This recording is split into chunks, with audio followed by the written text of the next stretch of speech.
¿Alguna vez te has preguntado por qué, en un mundo que parece moverse en dirección opuesta a la voluntad de Dios, aún se nos llama a vivir de una manera distinta? ¿Cómo es posible mantener un corazón puro, una conducta santa y palabras que reflejen a Cristo, cuando la cultura, la sociedad y aún las circunstancias presionan en sentido contrario? ¿Qué significa realmente hablar como Dios habla y vivir como Él quiere cuando lo más fácil sería adaptarse, callar o ceder ante la presión? Estas preguntas no son nuevas. Los cristianos del primer siglo también las enfrentaron. Vivían bajo un ambiente hostil, lleno de persecuciones, burlas y rechazo. Muchos se preguntaban si valía la pena mantenerse fieles a Cristo cuando la obediencia parecía traer más sufrimiento que beneficio. Y en medio de ese caos, Pedro se levanta con una voz firme, clara y llena de autoridad espiritual, para recordarles que el llamado de Dios no cambia con las circunstancias. Vivir para Cristo es un privilegio. Hablar conforme a sus palabras es una responsabilidad. Y caminar según su voluntad es la marca de un verdadero hijo de Dios.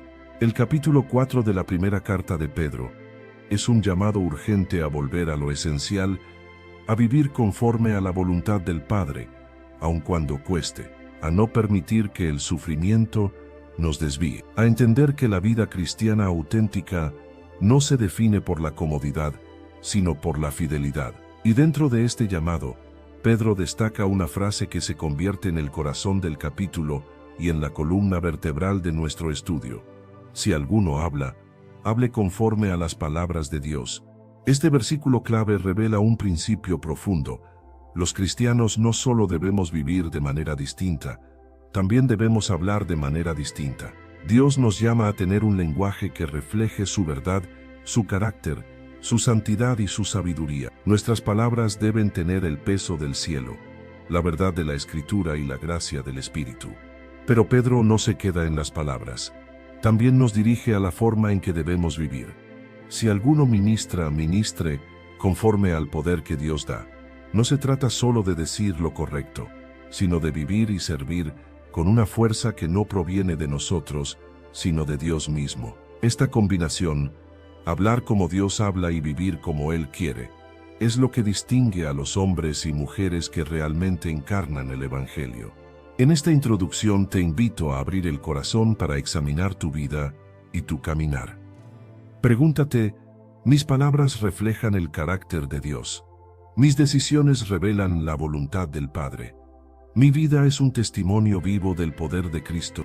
Acompáñame en este estudio profundo de Primera de Pedro 4, donde descubriremos cómo vivir con propósito, cómo resistir la presión del mundo y cómo hablar con la autoridad y la gracia que solo provienen de Dios. Aquí aprenderás que no basta con creer. Es necesario vivir. No basta con hablar. Es necesario hablar como Él. No basta con servir. Es necesario servir en su poder. Este capítulo transformará tu manera de pensar, hablar y vivir. Y si lo abrazas con corazón sincero, experimentarás la fuerza de Dios guiando cada paso. ¿Estás listo para descubrir lo que significa vivir como Dios quiere? Acompáñame y comencemos este viaje espiritual. La estructura de Primera de Pedro 4 revela un mensaje espiritual, cohesivo y estratégico. Antes de entrar verso por verso, es necesario contemplar el capítulo como un todo. Pedro no está construyendo frases sueltas, sino una arquitectura espiritual que forma un manual para vivir con fidelidad en tiempos de oposición. Este capítulo enseña cómo debe pensar, actuar, amar, servir y perseverar un hijo de Dios cuando el sufrimiento y la presión del mundo rodean su vida. Los primeros dos versículos establecen la actitud interior del creyente. Pedro presenta la necesidad de armarse del mismo pensamiento de Cristo, es decir, adoptar una mentalidad dispuesta a sufrir por la obediencia. Para Pedro, el sufrimiento no destruye al creyente, lo purifica. El dolor no anula la fe, la fortalece. Las pruebas no castigan, refinan. El creyente debe dejar de vivir para los deseos de la carne y abrazar la voluntad de Dios como su nueva dirección de vida. Todo el capítulo se sostiene sobre este fundamento, la mente transformada y la voluntad alineada con Dios. Luego Pedro contrasta esta vida nueva con la vida pasada. En los versículos 3 al 6 describe los pecados comunes del mundo gentil: desenfreno, inmoralidad, borracheras, idolatría y excesos. Lo menciona para recordar que ese tiempo ya quedó atrás. El creyente no puede volver a esos caminos. La transformación produce rechazo. Quienes antes caminaban contigo se sorprenden de que ya no participes en lo que antes practicabas. Pedro explica que ese rechazo es normal, porque el mundo no entiende a quien ya no pertenece a él. Sin embargo, todos darán cuentas ante Dios, lo que introduce un tono solemne y serio. El juicio es real, y la vida presente debe vivirse a la luz de esa verdad.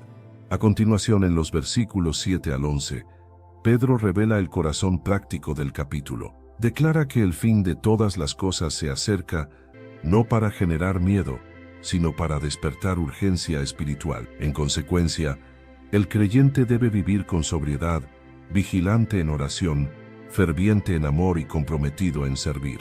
La oración disciplina la mente, el amor cubre al hermano, la hospitalidad abre el corazón, el servicio edifica el cuerpo de Cristo. Aquí aparece la instrucción central: si alguno habla, hable conforme a las palabras de Dios. Si alguno ministra, ministre conforme al poder que Dios doña. Esta frase resume la vida cristiana madura: hablar desde la palabra y servir desde el poder del Espíritu. Cada acción y cada palabra deben glorificar a Dios, porque la vida cristiana no es para exaltar al hombre, sino para manifestar la gracia divina. Finalmente, del versículo 12 al 19, Pedro prepara al creyente para enfrentar el fuego de la prueba. Advierte que el sufrimiento no debe sorprendernos, es parte inherente de seguir a Cristo. El fuego no es un enemigo, sino un instrumento de purificación. Pedro anima a los creyentes a alegrarse cuando participan de los padecimientos de Cristo y les recuerda que no deben avergonzarse de sufrir por ser cristianos. Advierte que el juicio comienza por la casa de Dios, una disciplina divina que purifica a los suyos antes de juzgar al mundo. Por eso el llamado final es profundo: encomendar el alma al Creador fiel y seguir haciendo el bien, aun bajo presión, aun bajo injusticia, aun bajo dolor. En conjunto, el capítulo presenta un orden divino. Primero Dios transforma la mente, luego transforma la conducta, después define la misión y finalmente fortalece para resistir la prueba. Así, en 1 de Pedro 4 no solo instruye cómo vivir, sino cómo perseverar, cómo servir, cómo hablar y cómo mantenerse fiel en un mundo que se opone a Dios.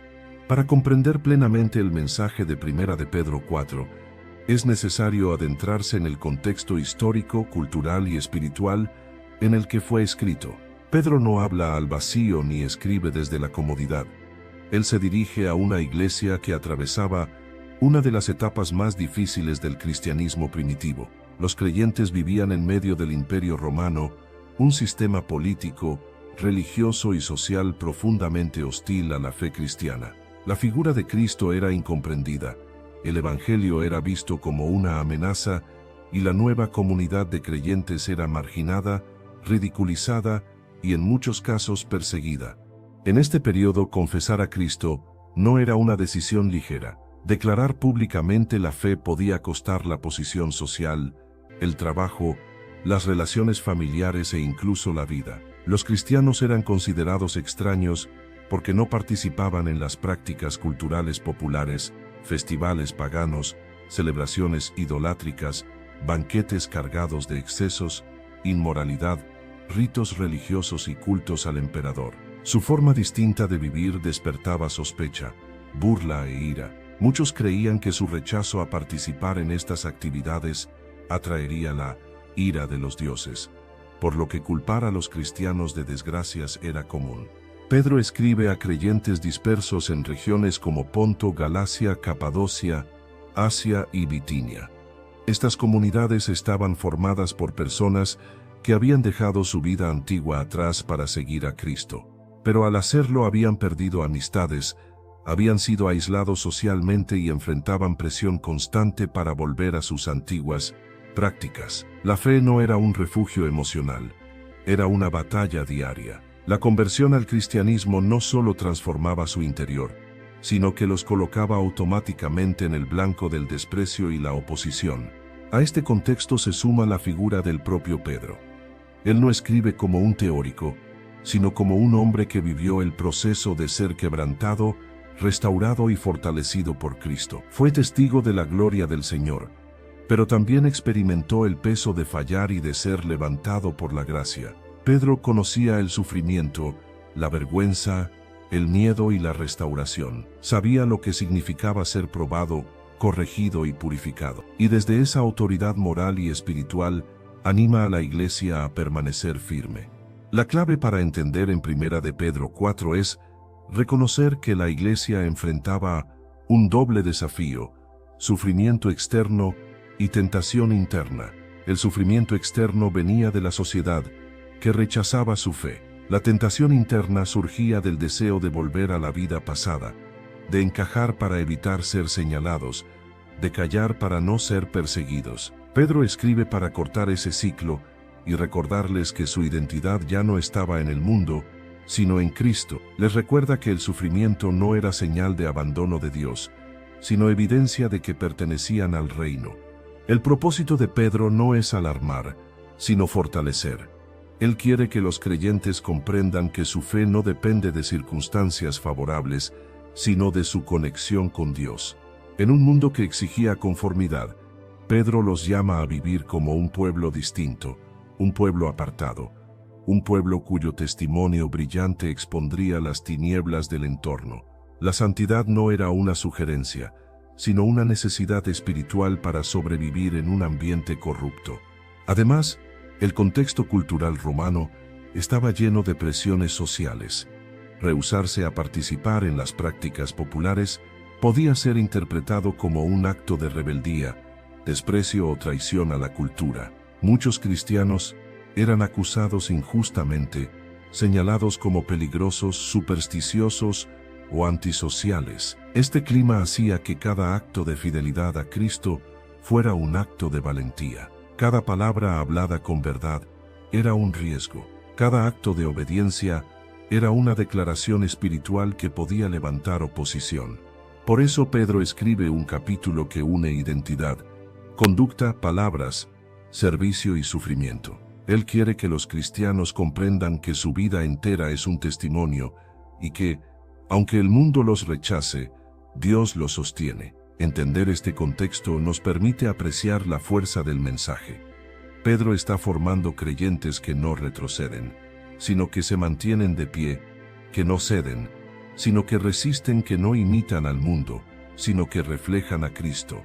Este trasfondo ilumina todo lo que Pedro dirá en el resto del capítulo. Hablar como Dios habla y vivir como Él quiere no era solo una recomendación espiritual. Era una declaración de guerra contra el sistema del mundo y una proclamación pública de pertenencia total a Cristo. La obediencia se convertía en luz, la santidad en testimonio y la perseverancia en victoria espiritual. Cuando Pedro abre el capítulo diciendo: «Puesto que Cristo ha padecido por nosotros en la carne, vosotros también armaos del mismo pensamiento», está estableciendo un principio espiritual fundamental. El sufrimiento de Cristo no solo nos salvó, también nos enseñó cómo debemos vivir. La palabra armaos no es casual. Pedro usa un término militar que indica preparación, firmeza, determinación y disposición para enfrentar batalla. En otras palabras, el creyente no puede navegar la vida espiritual en neutral. Debe armarse, equiparse, fortalecerse internamente para enfrentar las presiones, tentaciones y oposiciones del mundo. Cuando Pedro dice del mismo pensamiento, no se refiere a simple positivismo o buena actitud. Se refiere a una mentalidad moldeada por la obediencia de Cristo. Cristo sufrió no porque fue derrotado, sino porque decidió someterse completamente a la voluntad del Padre. Su sufrimiento no fue accidental, sino obediente. No fue vergüenza, fue victoria. No fue debilidad, fue propósito cumplido. Entonces Pedro está diciendo: adopta esa misma mentalidad. Mira el sufrimiento no como enemigo, sino como parte del camino de santificación. Acepta que la obediencia tendrá un costo, que seguir a Cristo implicará resistencia, que caminar en santidad exigirá firmeza, Después Pedro añade una frase sorprendente, porque el que ha padecido en la carne terminó con el pecado. Esto no significa que el creyente se vuelve impecable, sino que el sufrimiento purifica, debilita los deseos carnales y fortalece la determinación de vivir para Dios. El dolor, cuando es enfrentado con fe, rompe cadenas internas, sana viejas ataduras, apaga antiguos deseos y lleva al creyente a un nivel de dependencia más profundo. El fuego de la prueba elimina impurezas que de otro modo no saldrían. El sufrimiento produce un punto de quiebre. La persona deja de vivir guiada por deseos humanos y comienza a vivir guiada por la voluntad divina. Por eso Pedro continúa diciendo, para no vivir más el tiempo que resta en la carne, conforme a los deseos de los hombres, sino conforme a la voluntad de Dios. 1 Pedro 4:2. Aquí Pedro hace un contraste claro entre dos estilos de vida: vivir para los deseos de los hombres o vivir para la voluntad de Dios. No hay un terreno intermedio. El creyente debe renunciar a un estilo de vida gobernado por impulsos, emociones, placeres y ambiciones humanas, y abrazar un estilo de vida gobernado por la obediencia al Padre. Este es el cambio más radical que produce el Evangelio. Transforma no solo lo que hacemos, sino por qué lo hacemos. Pedro nos muestra que el tiempo pasado ya fue suficiente para vivir conforme a la carne. Ahora, el tiempo que resta, es decir, la vida presente y futura, debe estar alineada con la voluntad de Dios.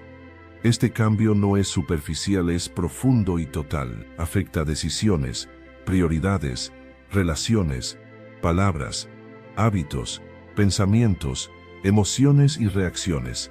Vivir según la voluntad de Dios significa que ya no gobernamos nuestra vida, sino que la rendimos. Significa que ya no buscamos agradarnos, sino agradar a Dios. Significa que nuestra identidad ya no está en lo que fuimos, sino en lo que Él está formando. Esta sección del capítulo también nos enseña que la voluntad de Dios no es algo que se descubre emocionalmente, sino algo que se abraza espiritualmente. La voluntad de Dios no siempre se siente cómoda, pero siempre es correcta. No siempre coincide con nuestros deseos, pero siempre conduce a propósito. No siempre es la opción más fácil, pero siempre es la más elevada. Pedro les está diciendo a los creyentes, si Cristo sufrió para cumplir la voluntad del Padre, ustedes también deben estar dispuestos a enfrentar oposiciones con tal de caminar en obediencia.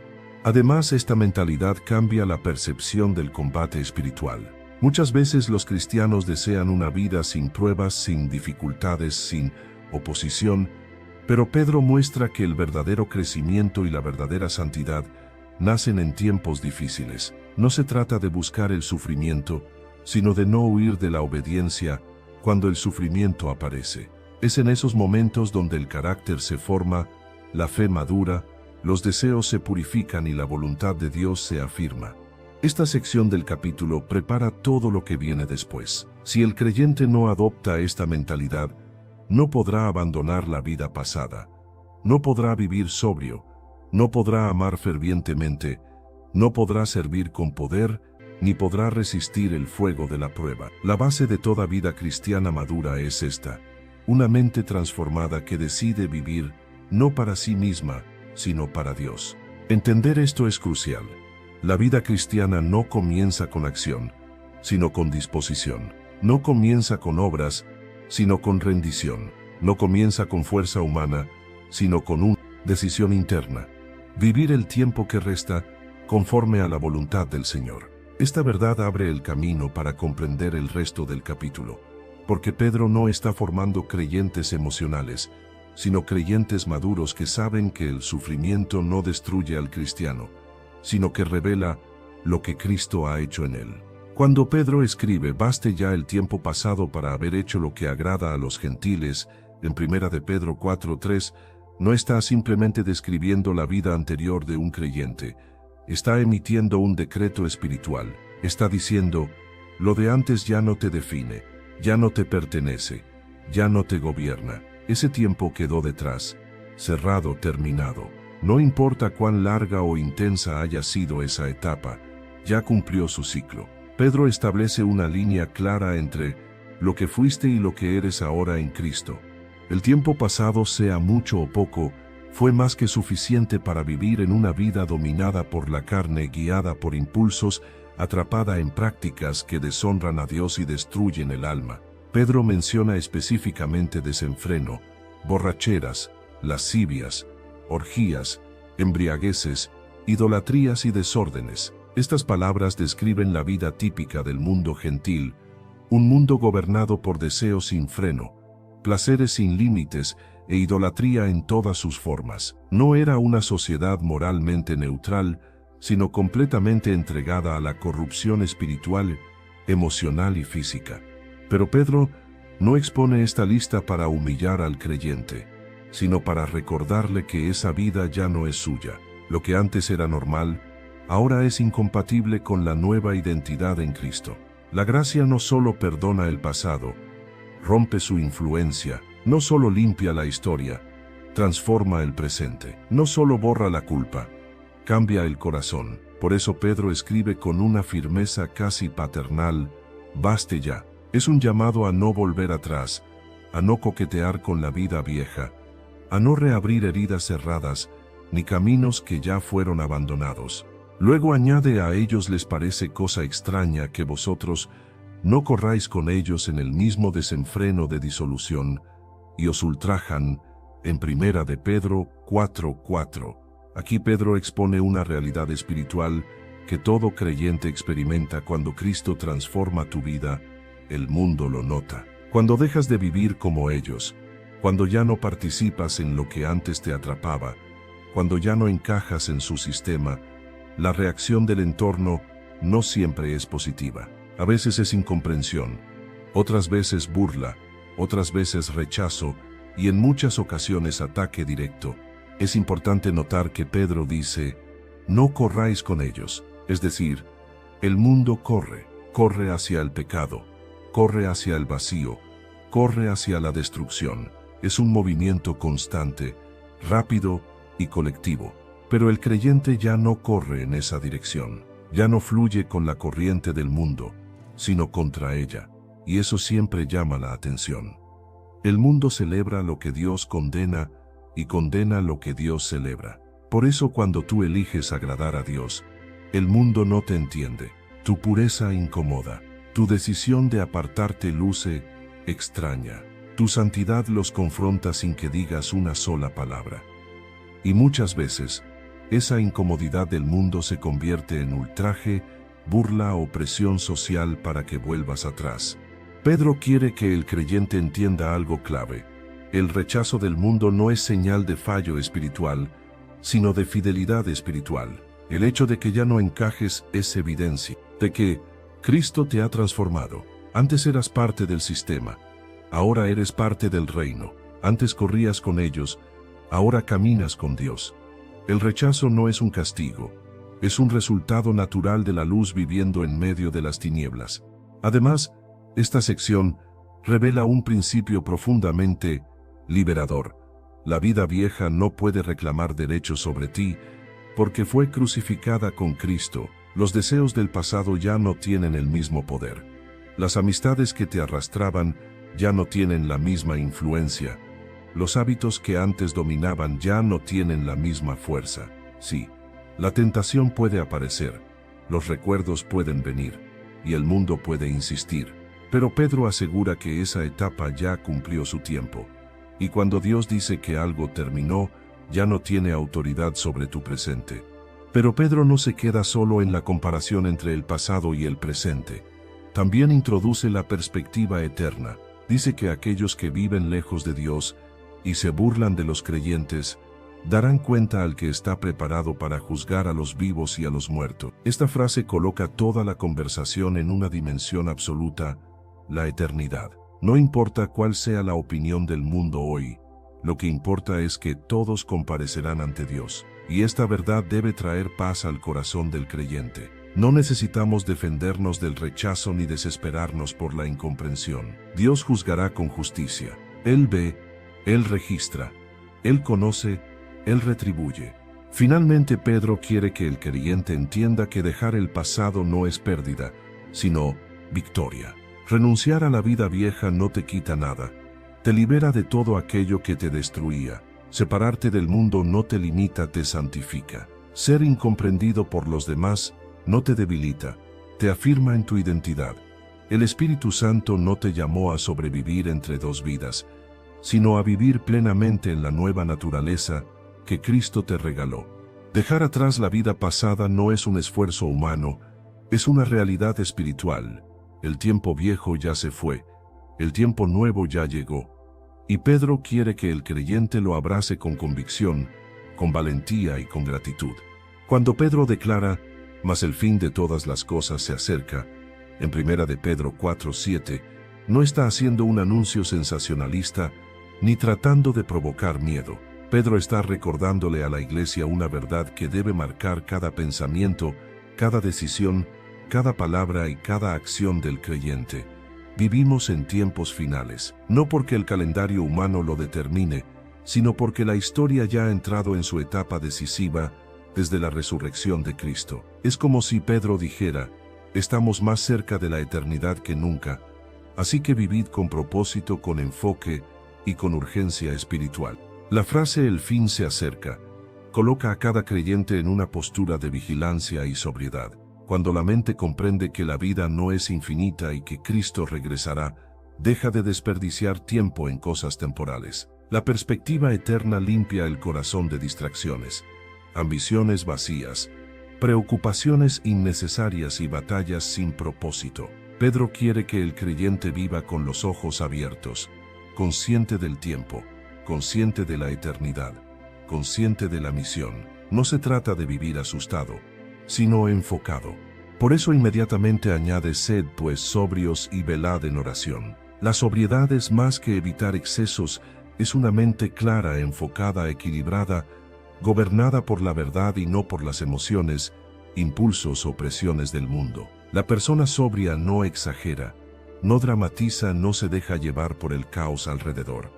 Tiene dominio propio, piensa con claridad y actúa con sabiduría. Es el creyente que no permite que la cultura, las noticias, el miedo o la presión social definan su estado espiritual. La sobriedad es el antídoto contra el caos del mundo. Y junto a esa sobriedad, Pedro dice, velad en oración. Velar significa mantenerse despierto, alerta, sensible, vigilante. La oración es el arma, la defensa y el oxígeno del creyente. Sin oración la mente se distrae, el corazón se debilita, la carne toma control y el mundo entra. Pedro, que se durmió en Getsemaní cuando Jesús le pidió velar, ahora le dice a la iglesia, no cometáis mi error, mantened vuestros ojos abiertos, vuestra alma despierta y vuestro espíritu en comunión con Dios. La oración no es un ritual, es la disciplina que mantiene la vida en guardia contra el enemigo, el pecado y la confusión. Luego Pedro cambia el enfoque hacia la comunidad y dice, y ante todo tened entre vosotros ferviente amor. La palabra ante todo revela la prioridad divina. Entre todas las virtudes, entre todas las disciplinas, el amor ocupa el lugar más alto. Y Pedro no dice solo amor, sino ferviente amor. Ferviente significa intenso, constante, profundo, perseverante. Es un amor que no se enfría, no se debilita, no se rinde ante las ofensas, no se apaga con las pruebas. Es un amor que se estira, que cubre, que restaura. Y Pedro añade algo poderoso, porque el amor cubrirá multitud de pecados. Esto no significa encubrir el pecado, sino que el amor verdadero perdona, sana, restaura y evita que las fallas destruyan la unidad. El amor ferviente es el pegamento espiritual que mantiene a la iglesia unida en tiempos de presión. A continuación Pedro dice, hospedaos los unos a los otros sin murmuraciones. La hospitalidad en el primer siglo no era un gesto opcional o social, era una necesidad vital. Las iglesias no tenían templos, se reunían en casas. Los creyentes perseguidos necesitaban refugio, apoyo y protección. La hospitalidad no era solo abrir la puerta, sino abrir el corazón. Y Pedro añade, sin murmuraciones, porque la hospitalidad mal dada pierde su propósito. Dios no solo mira el acto sino la actitud, el corazón renuente, el servicio obligado o la queja silenciosa contaminan la obra. Pedro está llamando a una hospitalidad sincera, amorosa, generosa, que refleje el carácter de Cristo. Luego Pedro eleva el estándar aún más. Cada uno según el don que ha recibido, ministrelo a los otros, como buenos administradores de la multiforme gracia de Dios. Esto significa que cada creyente, sin excepción, ha recibido un don. No hay hijos de Dios sin propósito. No hay cristianos sin talento espiritual. No hay miembros inútiles en el cuerpo. Cada don es una expresión de la gracia divina, y Pedro nos llama administradores. Administradores de algo que no nos pertenece, sino que Dios nos confió. El servicio no es un acto humano, sino una responsabilidad celestial. Ser administrador significa que Dios espera que tu don sirva, edifique, fortalezca y sostenga a la iglesia, no para orgullo, sino para gloria, no para competencia, sino para unidad, para destacar, sino para edificar. La gracia de Dios se manifiesta de muchas maneras, y Pedro invita al creyente a usar su gracia particular para el bien del cuerpo de Cristo. Y aquí Pedro culmina este bloque con la frase que da forma a todo nuestro estudio. Si alguno habla, hable conforme a las palabras de Dios. Si alguno ministra, ministre conforme al poder que Dios da. Esta es la esencia de una vida madura. Hablar conforme a las palabras de Dios significa que tu boca se convierte en un instrumento de verdad, sabiduría, corrección y vida. Significa que tu voz no refleja opiniones humanas, sino la palabra eterna. Y ministrar conforme al poder que Dios da significa que no dependes de tu fuerza, sino de la suya. No sirves con tus recursos, sino con los de Él. No actúas en tu energía, sino en la del Espíritu Santo. Pedro termina diciendo, para que en todo sea Dios glorificado por medio de Jesucristo. Este es el propósito final de la vida cristiana, que Dios sea glorificado. Todo amor, toda oración, toda sobriedad, toda hospitalidad, todo servicio y toda palabra deben llevar a Jesús como destino. Este es el centro del capítulo y el centro de la vida espiritual, que Cristo sea exaltado en todo. Pedro continúa su enseñanza diciendo, hospedaos los unos a los otros, sin murmuraciones. Esta instrucción, que a simple vista parece sencilla, tiene un trasfondo espiritual y práctico inmenso. En el primer siglo, la hospitalidad no era un lujo ni un gesto social. Era una necesidad vital para la supervivencia de la iglesia. No existían templos cristianos, ni lugares seguros donde reunirse. Las casas de los creyentes eran los lugares donde la fe se transmitía, donde la comunidad se fortalecía y donde los perseguidos encontraban refugio. Por eso abrir las puertas del hogar era abrir las puertas del reino. No era un simple acto humano, era una manifestación visible del amor de Dios. Pero Pedro añade una condición que revela el corazón de Dios. Sin murmuraciones, aquí está la parte más profunda. La hospitalidad no pierde su valor cuando requiere esfuerzo. Lo pierde cuando se hace con quejas internas, con actitud de molestia, con espíritu de obligación o con un corazón que sirve hacia afuera, pero resiste hacia adentro. Dios no solo observa la acción, sino la intención. No solo mira lo que haces, sino cómo lo haces. Una casa abierta con un corazón cerrado no honra al Señor. La murmuración mata el gozo, contamina el servicio y revela que el acto, aunque visible, no nació del amor sino de la presión o del interés. Pedro quiere que el creyente sirva con sinceridad, con gozo y con generosidad genuina. Luego añade, cada uno según el don que ha recibido, ministrelo a los otros.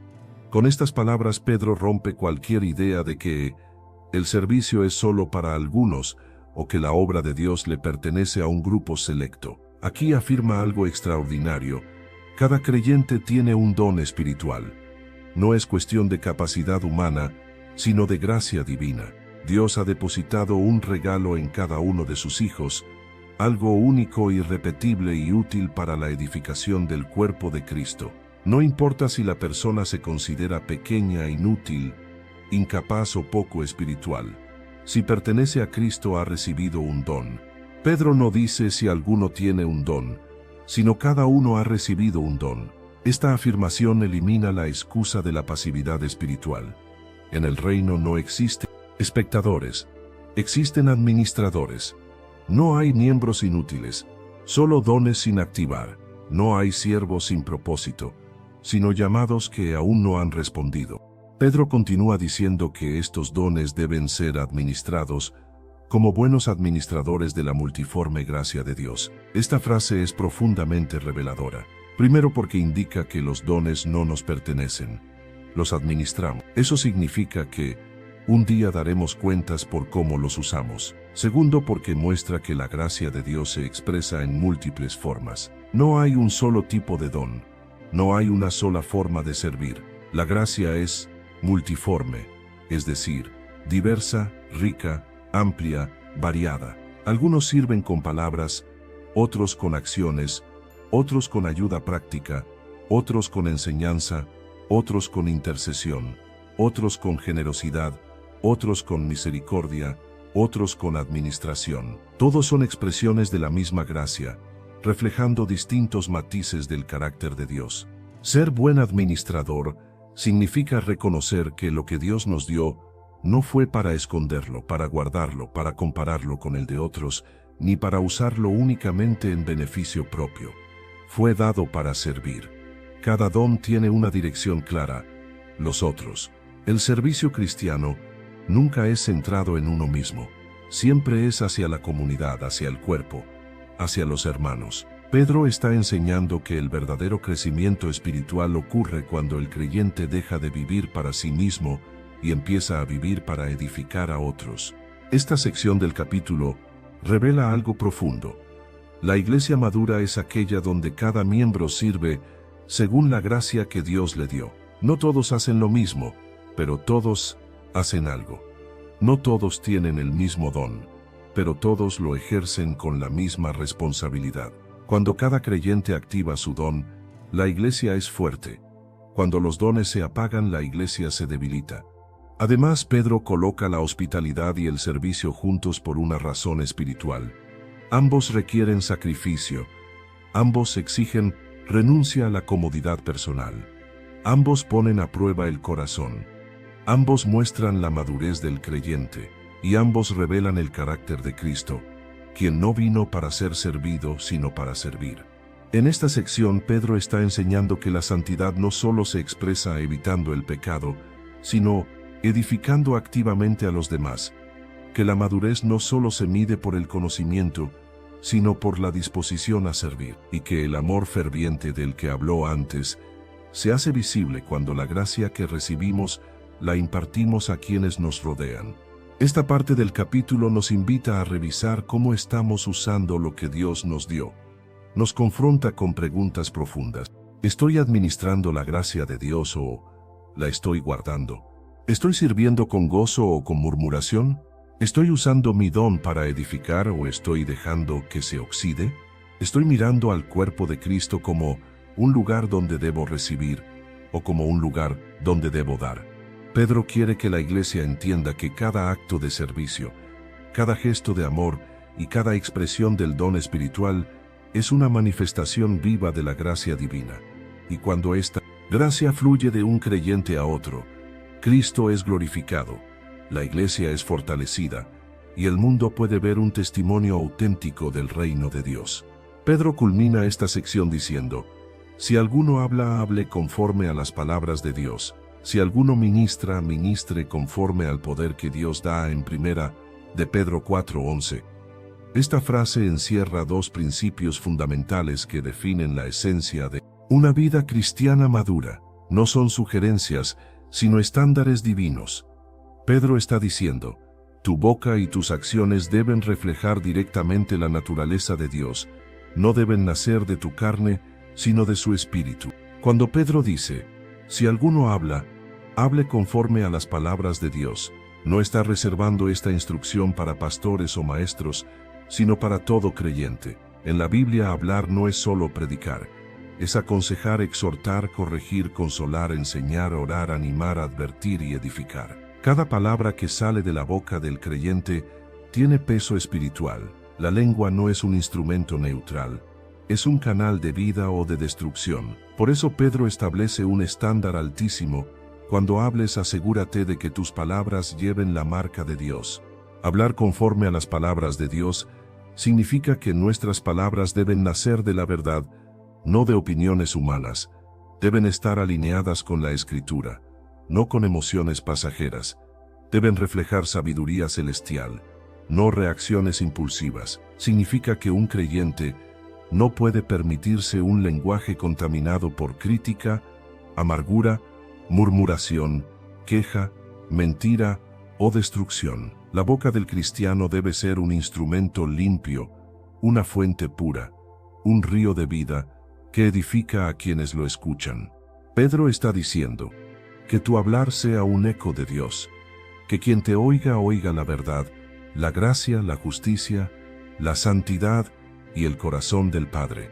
Que tus palabras tengan el peso del cielo, que cuando corrijas, corrijas con amor, cuando animes, animes con fe, cuando aconsejes, aconsejes con sabiduría, cuando exhorte, exhorte con mansedumbre, cuando enseñes, enseñes con claridad, y cuando declares, declares con autoridad espiritual. Hablar conforme a las palabras de Dios es hablar con reverencia, con convicción, con propósito y con responsabilidad.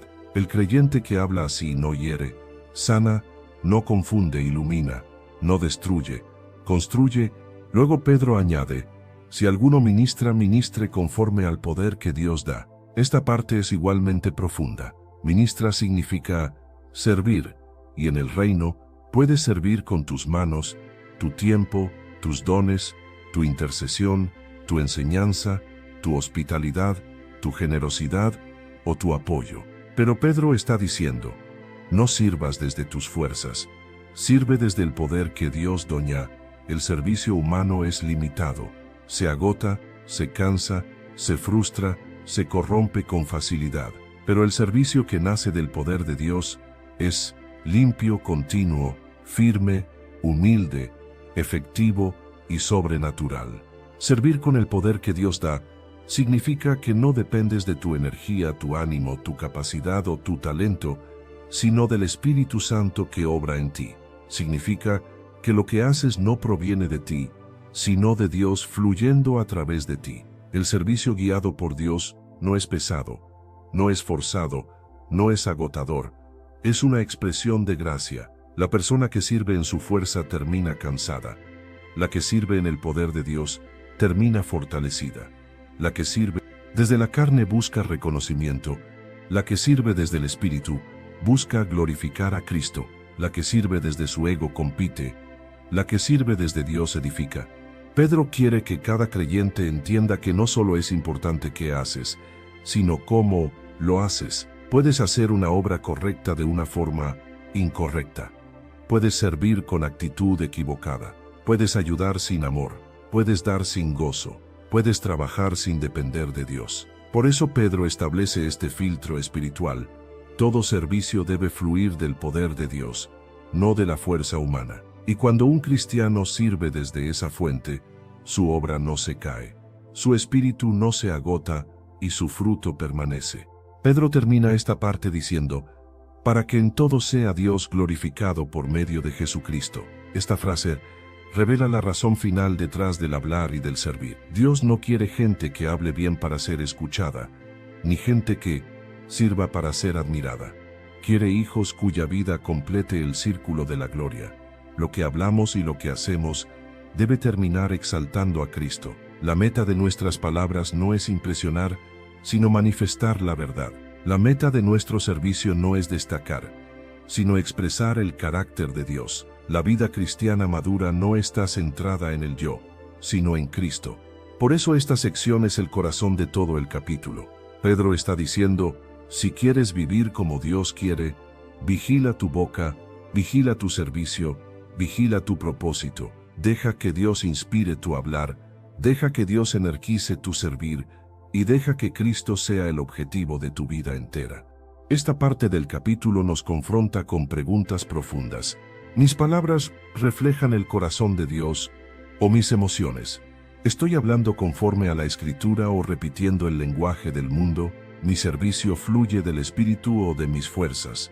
Busco que Cristo sea glorificado o que se note mi esfuerzo. ¿Estoy ministrando desde el poder de Dios o desde mis limitaciones humanas? Pedro quiere que el creyente viva en un nivel superior, no superficial. Quiere que tu hablar tenga autoridad espiritual y tu servicio tenga poder celestial. Quiere que tu vida sea una evidencia visible de que la gracia de Dios no solo te salvó, sino que te transformó, te equipó y te envió. Pedro inicia esta sección diciendo: Amados, no os sorprendáis del fuego de prueba que os ha sobrevenido en 1 de Pedro 4:12. Con estas palabras desmonta una idea que muchos creyentes todavía tienen, la creencia errónea de que seguir a Cristo significa evitar el sufrimiento.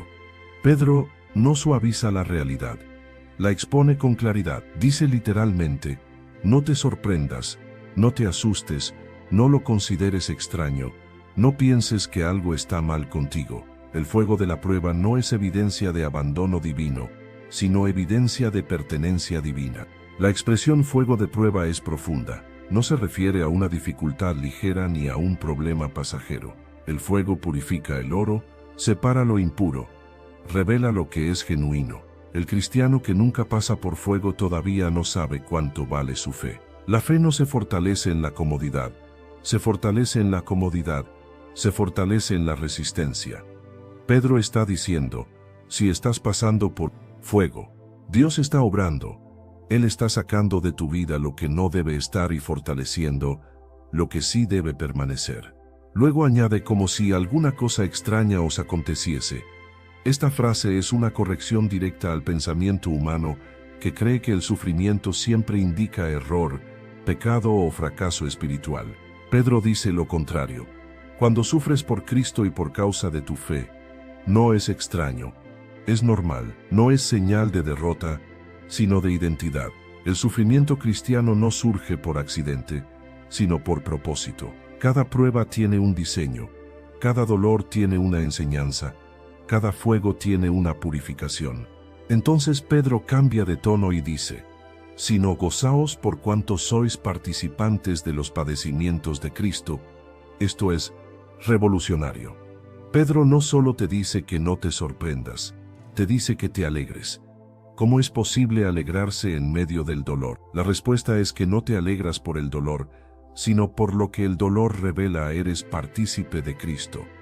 Tu sufrimiento se convierte en testimonio de que perteneces a Él. No sufres solo, sufres con Cristo. Él lo vivió primero, tú lo sigues. Él abrió el camino, tú caminas tras Él. Cada prueba te une más a su corazón, cada lágrima te acerca más a su carácter. Cada fuego te introduce más profundamente en su voluntad.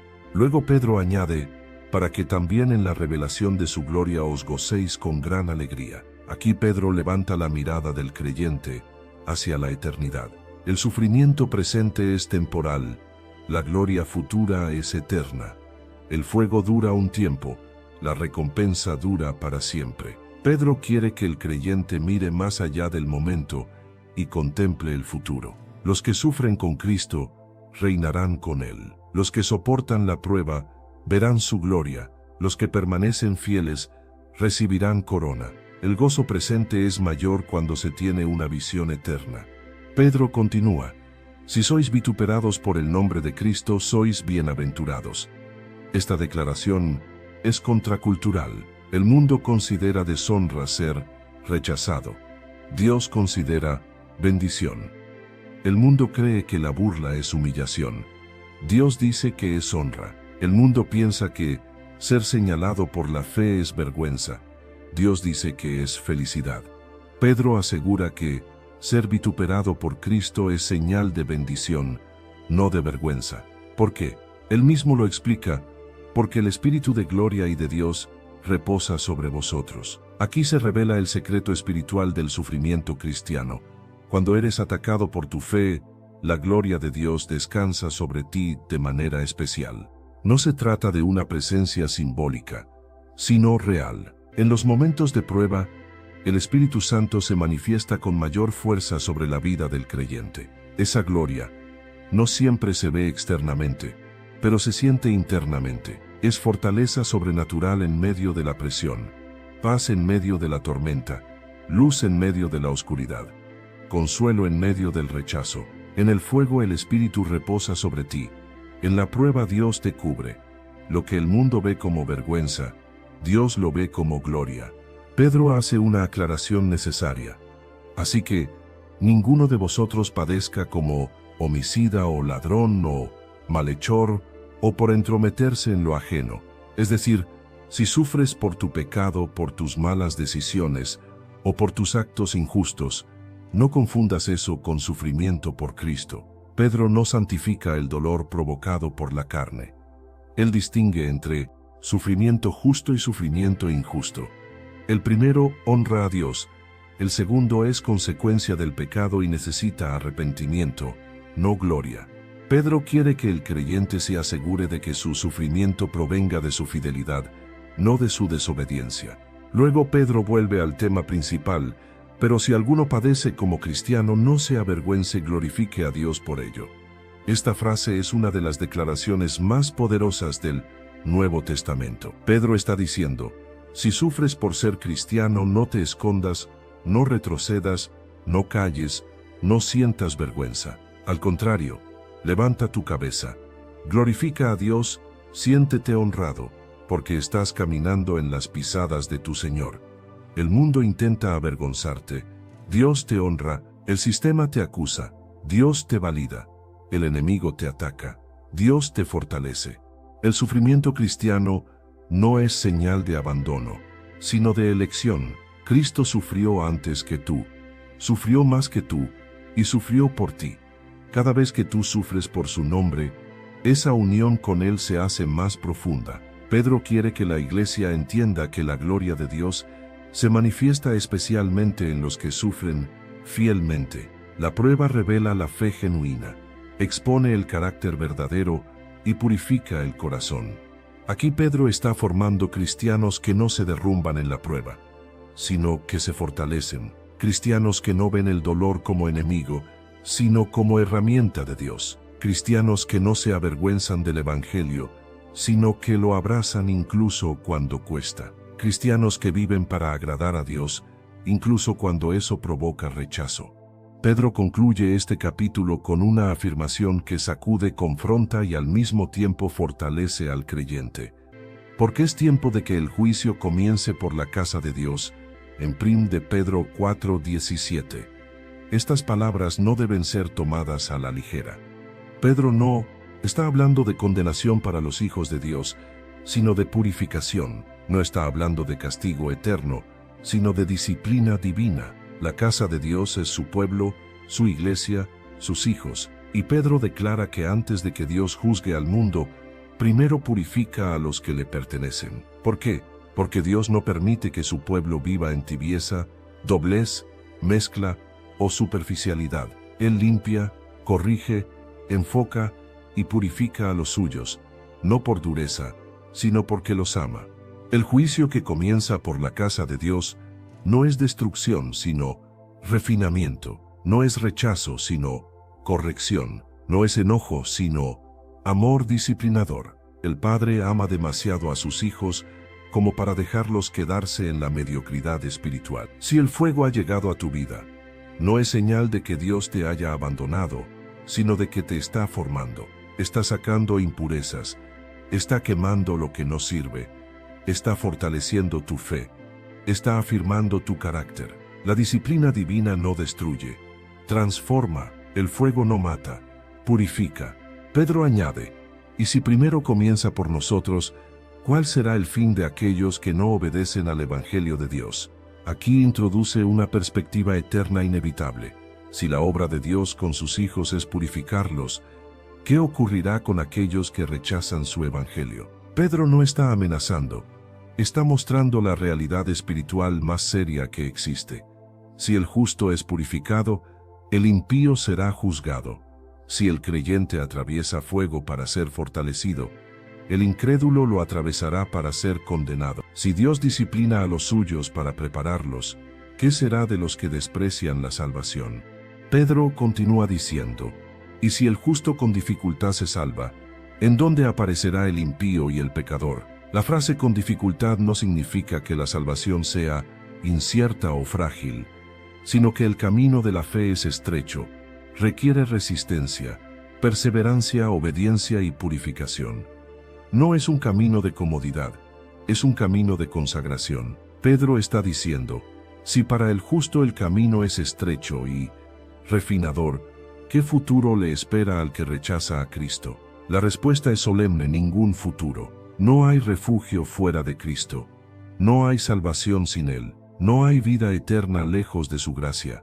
Finalmente Pedro llega a una de las declaraciones más hermosas y poderosas de toda la carta. De modo que los que padecen según la voluntad de Dios, encomienden sus almas al fiel Creador y hagan el bien. Esta frase resume todo el capítulo.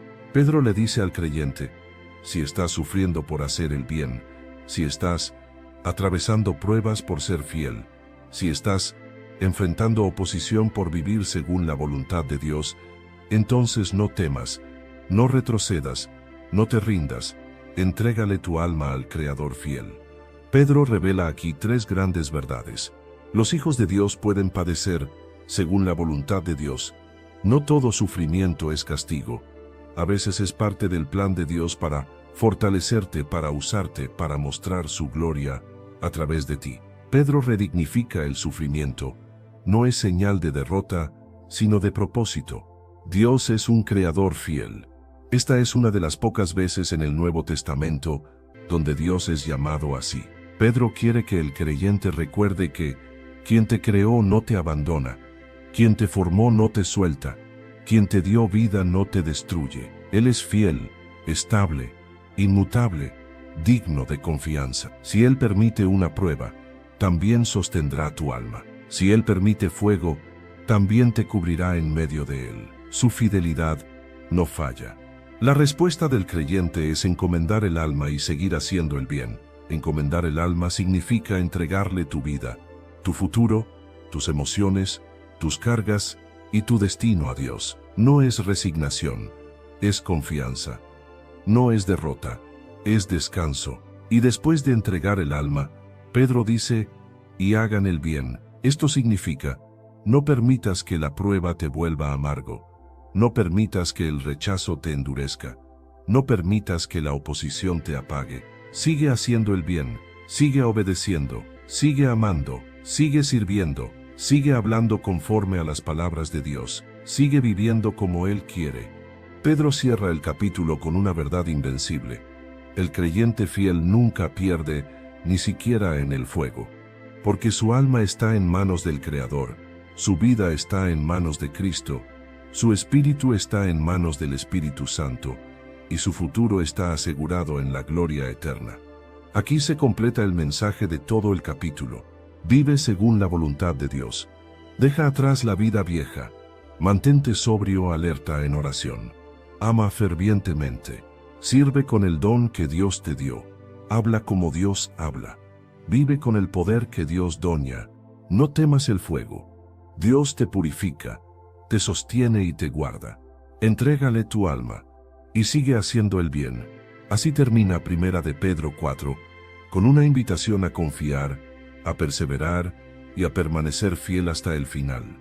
Si buscas crecer en tu conocimiento de la palabra de Dios y profundizar en tus estudios bíblicos, te invitamos a suscribirte a nuestro canal, Sabiduría Bíblica. Aquí encontrarás reflexiones profundas, estudios bíblicos detallados y enseñanzas para fortalecer tu fe. No olvides darle clic a la campanita para no perderte ningún contenido, y si este mensaje ha sido de bendición para ti, compártelo con otros para que también puedan crecer espiritualmente. Únete a nuestra comunidad y sigue avanzando en tu caminar con Dios.